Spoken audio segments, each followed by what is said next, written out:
Selamat pagi. Kita lanjutkan membahas materi investasi modal, keputusan investasi modal bagian 3. Pada bagian 3 ini kita memfokuskan mendiskusikan metode yang masuk dalam kelompok non-discounting model. Non-discounting model adalah model yang tidak memperhitungkan nilai waktu uang. Jadi dianggap uang yang diterima atau dikeluarkan hari ini dengan tahun depan itu sama. Ya, jadi nilai waktu uang kita abaikan. Nah, ada dua metode yang akan kita diskusikan. Yang pertama adalah metode kembalian investasi atau payback period method. Kemudian yang kedua, tingkat kembalian akuntansi atau accounting rate of return. Baik, kita mulai yang pertama, payback period. Sesuai dengan namanya, metode ini mengukur durasi waktu pengembalian investasi dalam ukuran tahun dengan mengabaikan nilai waktu uang. Nah, karena mengabaikan nilai waktu uang, maka ya ini merupakan metode yang sebetulnya tidak realistis. Ya, tidak sesuai kenyataan karena dalam kenyataan memang uang itu nilainya berbeda antar waktu.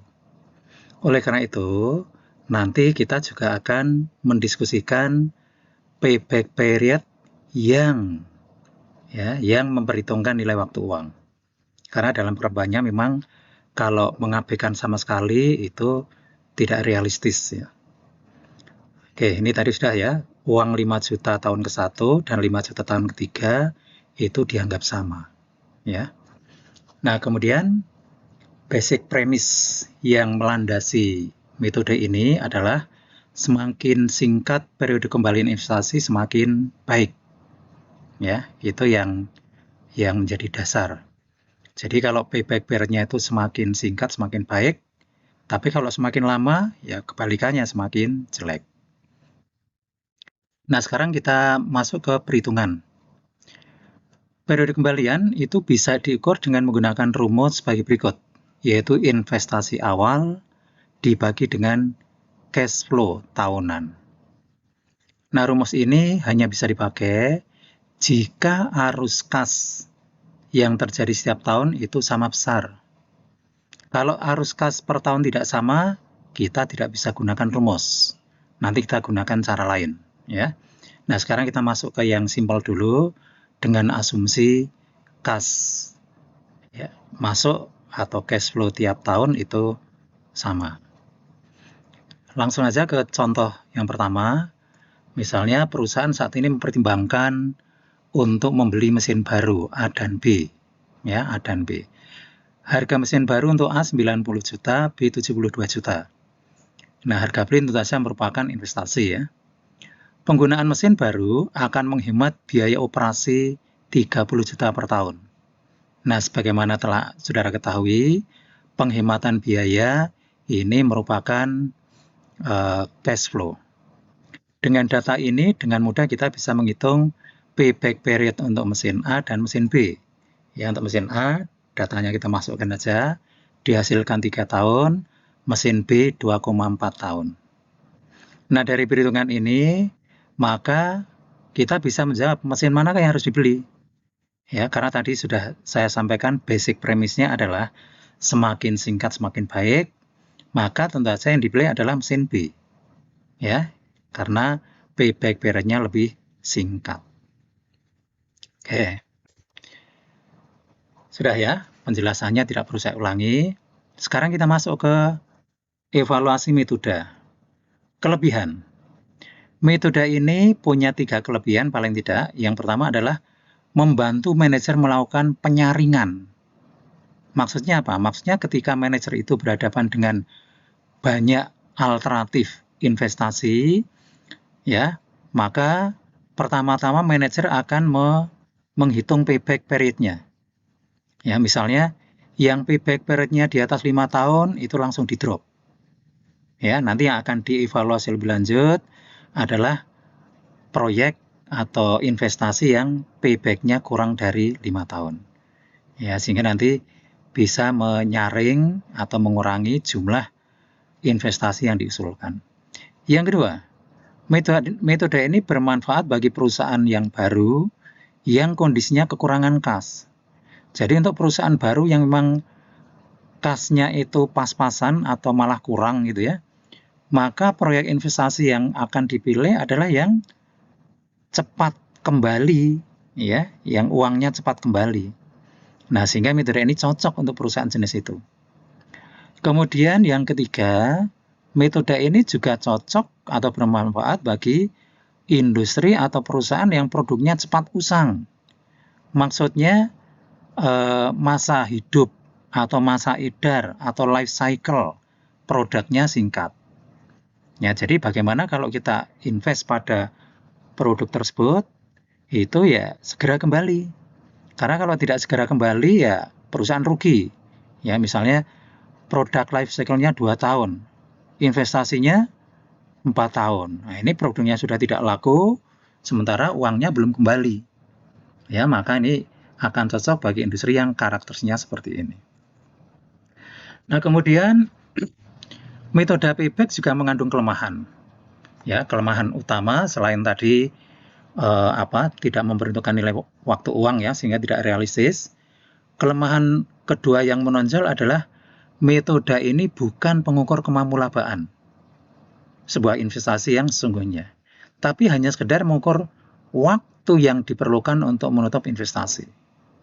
Nah, ini yang harus saudara ingat ya. Ini saya beri warna yang berbeda itu, bukan merupakan pengukur kemamulabaan atau laba. Nah, oleh karena itu, misalnya di sini ada tambahan informasi begini. Tadi kan antara mesin A dan B yang kita pilih B ya, karena payback periodnya lebih singkat. Sekarang kalau ada informasi tambahan bahwa umur ekonomis mesin A adalah 10 tahun, kemudian B 5 tahun. Kemudian saudara sudah untuk memilih mana yang terbaik bagi perusahaan, A atau B. Nah, biasanya kalau sudah seperti ini, pendapat Maisa itu terpecah. Ada yang memilih mesin A. Mengapa A? Karena A itu masa pakainya lebih lama, ya 2 kali lipat, 10 tahun, sementara B masa pakainya hanya 5 tahun, ya. Nah itu jawaban yang logis juga itu, ya, jawaban logis. Tapi perlu saya garis bawahi bahwa memang metode payback ini tidak ada kaitannya dengan laba, ya, tidak mengukur laba. Ya, oleh karena itu meskipun jawaban saudara yang A itu logis, ya, manfaatnya lebih lama, masa pakainya lebih lama, tapi jawaban yang A itu tetap salah. Ya, tetap salah. Mengapa? Ya, meskipun jawabannya rasional, logis, tetap salah. Karena apa? Kalau yang jawab A itu berarti dia sudah memperhitungkan untung rugi itu. Ya. Tapi sekali lagi memang payback period tidak ada hubungannya dengan untung rugi. Ya, oleh karena itu, meskipun ada informasi tentang umur ekonomis mesin, jawabannya tetap sama, yaitu mesin B yang dipilih karena payback period-nya lebih singkat. Ya, B. Nah, sekarang kita masuk ke versi lain, ya, variasi data. Sebagaimana tadi saya sampaikan, ya, penggunaan rumus itu memang sangat mudah ketika datanya sudah tersedia. Seringkali dalam praktek, data yang kita butuhkan yaitu investasi dan cash flow belum tersedia. Ya, kalau belum tersedia ya lalu kita hitung, ya, kita hitung. Misalnya begini, sebuah perusahaan ingin mengganti mesin lama dengan mesin baru yang memiliki harga 480 juta, umur ekonomis 8 tahun. Tambahan pendapatan dan biaya yang berhubungan dengan mesin baru adalah sebagai berikut.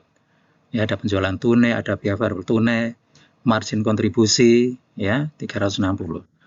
Kemudian biaya tetap itu ada gaji, ada pemeliharaan, ada depresiasi, ya, totalnya 240, sehingga laba bersihnya 120 juta. Ya. Nah, kemudian mesin lama itu lagi dijual dengan harga 30 juta. Dan ketentuannya, perusahaan akan mengganti mesin jika periode kembalian investasi kurang dari 3 tahun. pertanyaannya, keputusan apakah yang akan dibuat oleh manajemen? Nah, karena manajemen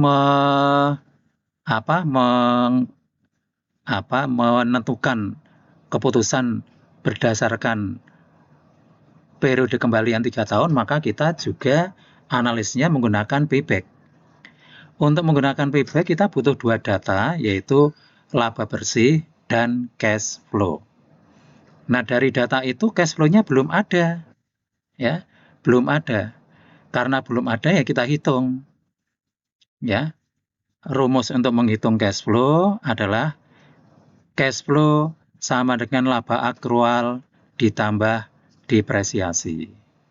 Ya. Nah,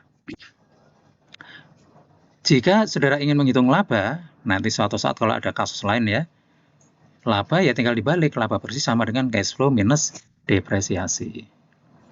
Oke, nah sekarang kita lihat ya, langkah pertama untuk menyelesaikan kasus itu, menghitung cash flow. Ya, laba bersihnya 120 juta, ditambah dengan depresiasi 60 juta, ketemu cash flow 180 juta. Ya. Nah, kemudian langkah yang kedua, menghitung investasi yang diperlukan. Alat baru atau mesin baru tadi harga belinya 480 juta. Tapi ketika kita membeli alat baru, mesin yang lama itu ternyata laku dijual. Sehingga hasil penjualan mesin lama ini mengurangi investasi. Ya, sehingga investasi yang diperlukan hanya 450 juta.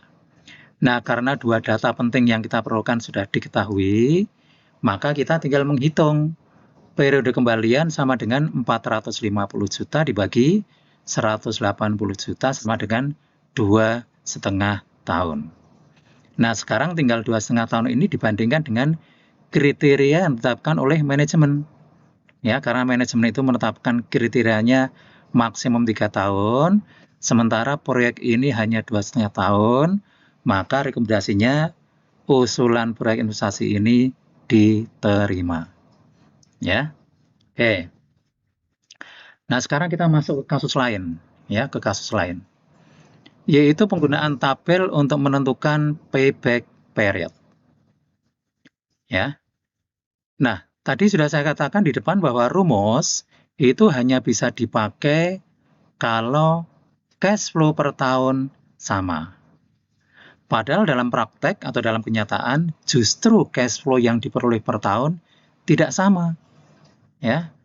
Oleh karena itu kita tidak bisa menggunakan rumus untuk menghitung payback period. Ya. Nah, solusinya kita akan menggunakan tabel. Ya. Nah, misalnya ini. Misalnya ini data yang berhubungan dengan investasi. Kita melakukan investasi 24 juta, kemudian cash flow per tahun bisa Anda lihat di sebelah kanan, tahun pertama 6 juta, tahun kedua 0, tahun ketiga 12 juta, dan seterusnya. Tidak sama ya. Nah, maka kalau kita diminta untuk menentukan berapa tahun payback period-nya, maka kita selesaikan menggunakan tabel. Ya, tabel 4 kolom ya, atau 3 kolom ya, kalau tahunnya nggak dihitung 3 kolom, yaitu saldo awal investasi, ya, arus kas masuk di tahun tersebut, kemudian saldo akhir. Ya, kita tinggal masukkan aja. Di tahun pertama saldo awalnya 24 sesuai dengan investasinya. Arus kas masuk tahun tersebut 6 juta, maka saldo akhirnya tinggal 18. Nah, 18 ini menjadi saldo awal tahun kedua, ya. Tahun kedua tidak ada arus kas masuk alias 0, maka saldo akhirnya tetap 18. Nah, itu menjadi saldo awal tahun ketiga.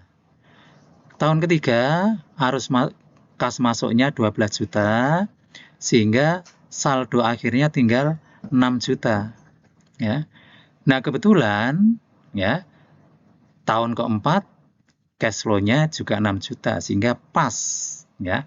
Investasi tertutup pada tahun keempat. Dengan demikian, payback period-nya adalah 4 tahun. Ya. Oke. Nah, dalam ilustrasi tersebut itu memang masih simpel ya. Karena selama investasi berjalan tidak ada tambahan investasi. Ya. Nah, namun kalau ada tambahan investasi selama investasi berjalan, maka tabelnya harus kita tambah 2 kolom lagi, sehingga menjadi 5 kolom ya. 2 kolom itu, kolom yang pertama itu digunakan untuk mencantumkan tambahan investasi, kolom yang kedua digunakan untuk mencantumkan saldo investasi setelah ada tambahan. Ya. Nah, seperti ini misalnya di tahun keempat ada tambahan investasi 12 juta. Ya. Yang lain sama. Maka penyelesaiannya ya mirip seperti tadi, tapi tabelnya menjadi 5 kolom. Ya, saldo awal, tambahan investasi, saldo awal yang baru, arus kas masuk, saldo akhir. Ya. Nah, tahun pertama investasi 24, tidak ada tambahan, tetap 24, cash flow 6 juta, akhir tahun tinggal 18 juta. Menjadi saldo awal tahun kedua, tidak ada tambahan, kemudian saldonya 18 juta, arus kas masuk 0, saldo akhir tetap 18 juta. Ya. Nah, ini menjadi saldo awal tahun ketiga. Tahun ketiga tidak ada tambahan investasi. Ya. Tidak ada tambahan investasi, tetap 18 juta. Pada tahun tersebut, arus kas masuknya 12 juta. Sehingga saldo akhirnya tinggal 6 juta. Nah, 6 juta ini menjadi saldo awal tahun keempat. Nah, tahun keempat ada tambahan investasi 12 juta. Sehingga saldo investasi yang baru menjadi 18 juta. Tahun tersebut ada cash flow 6 juta, maka saldo akhirnya menjadi atau tinggal 12 juta. Ya, menjadi saldo awal tahun kelima ya. Tidak ada tambahan, tetap 12 juta. Tahun kelima itu ada cash flow 3 juta, sehingga akhir tahun kelima tersisa 9 juta. Nah, ini menjadi saldo awal tahun ke-6. Ya, menjadi saldo awal tahun ke-6. Tahun ke-6 tidak ada tambahan investasi, jadi saldonya tetap 9 juta. Nah, kebetulan tahun ke-6 ada cash flow 18 juta. Nah, 18 juta ini cukup untuk menutup saldo investasi yang ada, sehingga saldo akhir tahun ke-6 0. Dengan demikian, ya, kita bisa simpulkan sementara bahwa investasi ini akan tertutup pada tahun ke-6. Tapi kalau kita ditanya, persisnya payback period-nya itu berapa lama? Nah, ini harus kita hitung. Ya, karena di sini kebetulan cash flow tahun ke-6 dengan sisa arus kas tahun ke-6 tidak sama, maka kita hitung dengan cara begini. Ya. Tahun sebelum tertutupnya investasi tahun kelima. Ya, berarti 5 ditambah. Ya, ditambah saldo awal tahun kelima dibagi dengan arus kas tahun ke-5. Ya, seperti ini. Nah, sehingga payback period-nya 5,5 tahun. Ya. Oke, itu untuk payback. Nah, kemudian sebagai tambahan, saya akan menambahkan sedikit tadi, yaitu tentang discounted payback. Ya, discounted payback. Tadi sudah saya sampaikan bahwa kelemahan utama payback itu adalah mengabaikan nilai waktu uang. Ya, mengabaikan nilai waktu uang. Nah, sekarang kelemahan utama ini kita atasi dengan cara mempresent value-kan atau mendiskontokan arus kas terlebih dahulu. Ya, sekarang tidak lagi kita abaikan, tapi kita pertimbangkan. Ya, kita pertimbangkan. Nah, payback yang mempertimbangkan nilai waktu uang itu disebut dengan discounted payback. Cara ngitungnya sama, ya, tapi sebelum cash flow digunakan untuk menghitung payback, cash flow tersebut di present value-kan terlebih dahulu. Ya. Nah, sehingga nanti namanya menjadi discounted payback period atau modified payback period. Kita lihat contohnya. Ini ada dua kasus ya, proyek S dan proyek L. Ini kalau cash flow-nya tidak didiskontokan seperti biasa yang depan tadi, ya, maka proyek S menghasilkan payback 2,33 tahun. Sementara proyek L 3,33 tahun. Ya. Nah, cara ngitungnya seperti apa? Itu persis seperti yang di tabel tadi. Ya. Nah, ini contoh perhitungan untuk proyek S. Sama persis ya. Kita tidak bahas lagi. Nah, sekarang bagaimana kalau sebelum digunakan untuk menghitung, ya, cash flow-nya itu di present value-kan dulu dengan tingkat bunga 10%. Ya. Nah, maka ini ketemu ya. Ini angka yang di atas itu net cash flow ini sebelum di present value-kan. Kemudian net cash flow yang di tengah ini adalah yang sudah di present value-kan. Ya. Sudah di present value-kan. Maka kalau kita sekarang menghitung payback untuk proyek S menjadi 2,95. Lebih lama ya, tadi 2,33, sekarang 2,95. Demikian pula untuk proyek L. Ya, menjadi lebih lama. Ya, karena ketika cash flow di present value-kan nilainya menjadi lebih kecil. Karena nilainya lebih kecil, maka payback-nya menjadi lebih lama. Yang proyek L tadi sebelum di present value kan 3,33. Sekarang menjadi 3,88. Nah, jadi sekarang saudara sudah mengenal dua jenis ya, yang mengabaikan nilai waktu uang dan yang memperhitungkan. Oke, sekarang kita masuk ke kasus yang terakhir, yaitu accounting rate of return. Nah, ini sebetulnya sama dengan rate of return yang di depan, IRR gitu ya. Bedanya adalah kalau di sini kita tidak menggunakan data cash flow, tapi menggunakan data berupa laba akuntansi, ya, atau laba accrual. Maka metodenya disebut dengan accounting rate of return. Ya, nama lainnya adalah simple rate of return atau unadjusted rate of return. Nah, rumus dasarnya adalah laba bersih dibagi investasi. Ya, laba bersih dibagi investasi. Nah, catatan, jika laba bersih belum diketahui, namun tersedia data pendapatan dan beban, maka laba bersih dapat dihitung dengan mengurangi pendapatan dengan beban. Kalau laba bersih belum diketahui, tapi tersedia arus kas masuk dan depresiasi, maka laba bersih dapat dihitung dengan mengurangi arus kas dikurangi dengan depresiasi. Nah, sekarang kita masuk ke contoh ya. Contoh yang pertama, misalnya perusahaan ingin membeli mesin dengan harga 1 miliar 80 juta. Umur ekonomi 9 tahun, nilai residu 0, sehingga depresiasi per tahun 120 juta. Pendapatan dari mesin baru 540 juta, dan biaya operasi 240 juta per tahun. Nah, untuk menghitung accounting rate of return, kita butuh data laba bersih ya, dan investasi. Investasi sudah diketahui 1 miliar 80 juta, laba bersihnya belum. Maka kita hitung laba bersih adalah pendapatan dikurangi biaya operasi dikurangi depresiasi. Ketemu 180 juta. Nah, setelah ketemu, kita bisa menghitung accounting rate of return 180 dibagi 1 miliar 80 kali 100% ketemu 16,7%. Ya. Oke. Contoh yang kedua. Contoh yang kedua, misalnya perusahaan ingin membeli mesin baru. Saat ini dengan menggunakan mesin lama, ya, perusahaan mengeluarkan biaya operasi 180 juta per tahun.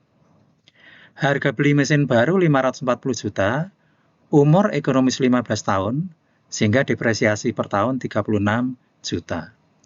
Biaya operasi 60 juta per tahun, ya, untuk mesin baru. Nah, karena mesin baru 60 juta, mesin lama 180, maka akan ada penghematan biaya operasi. Nah, penghematan biaya operasi 120, yaitu 180 minus 60, itu nanti kita perlakukan sebagai cash flow. Ya. Nah, mesin lama dijual dengan harga 15 juta. Sama seperti tadi, kita butuh data laba bersih dan butuh data investasi. Dua-duanya belum ada. Maka kita hitung, laba bersih adalah cash flow berupa penghematan biaya dikurangi depresiasi. Penghematan biaya adalah 120 juta, yaitu 180 minus 60 ya. Depresiasi 36 juta, maka laba bersihnya 84 juta. Investasi, harga beli mesin 540 juta, kemudian nilai jual mesin lama 15 juta, maka investasi yang dibutuhkan 525 juta.